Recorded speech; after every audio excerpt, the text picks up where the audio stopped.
Well, sumusobra na talaga yung mga inchik, no?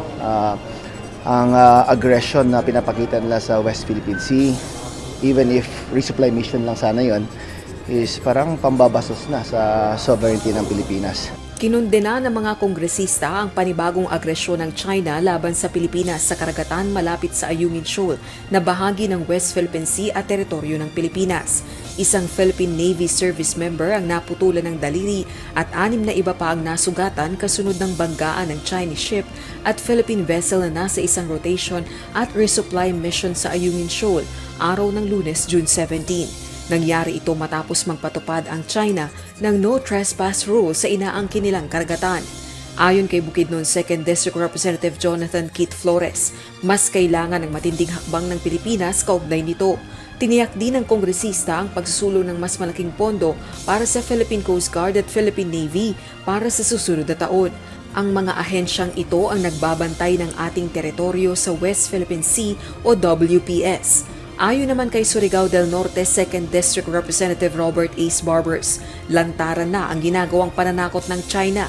Dagdag pa nito, dapat tapatan din ng Pilipinas ang no trespass rule ng China. Ito obvious na hindi na ito pangbubuli. Mananakot na talaga itong gagawin nila, no? At ginagawa nila. No? Kapag sila ay pumasok o nag-trespass sa ating teritoryo, dapat manghuli rin tayo. Hulihin din natin sila. Dahil isang pagpapakita ito ng pagrespeto sa ating mga pulisiya at ating batas dito sa ating bansa. Samantala, kung ang dating Defense Secretary na si Orly Mercado ang tatanungin, panahon na para gumanti ang Pilipinas sa mga pag-aagrabyado ng China. Anya, dapat ipakita rin ng Pilipinas na ipinagtatanggol ang teritoryo nito laban sa agresyon ng China at hindi lamang umasa sa mga kaalyadong bansa. Dapat ang sagot natin diyan, tit for tat din. Meron tayong mga sektor sa bayan natin, natatakot na, bakit lang, baka girahin tayo, kaya ba natin ng China? Bakit pa tayo nag-armed forces kung hindi rin tayo lalaban? Kumuha tayo ng water cannon at gawin natin yung tubig ng Pasig River, yung maruming tubig. Yun ang bomba natin, tingnan natin kung di puro galis ang mga Chinese Navy nila.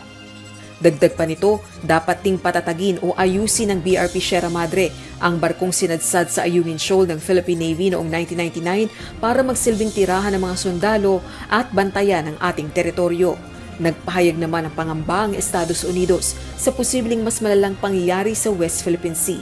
Kinundena rin ni Pentagon Press Secretary Major General Pat Ryder ang provokasyon ng China. Kasabay nito ang muling pagdidiin sa commitment ng Estados Unidos na suporta para sa kaalyadong bansa. This kind of behavior is provocative, it's reckless, it's unnecessary, and as you highlight, it could lead to something bigger and more violent. And so we're going to continue to stand with our Philippine allies. Rosa Licoz, UNTV News and Rescue. Diyos ang aming sandigan, serbisyo publiko ang aming pinahahalagahan.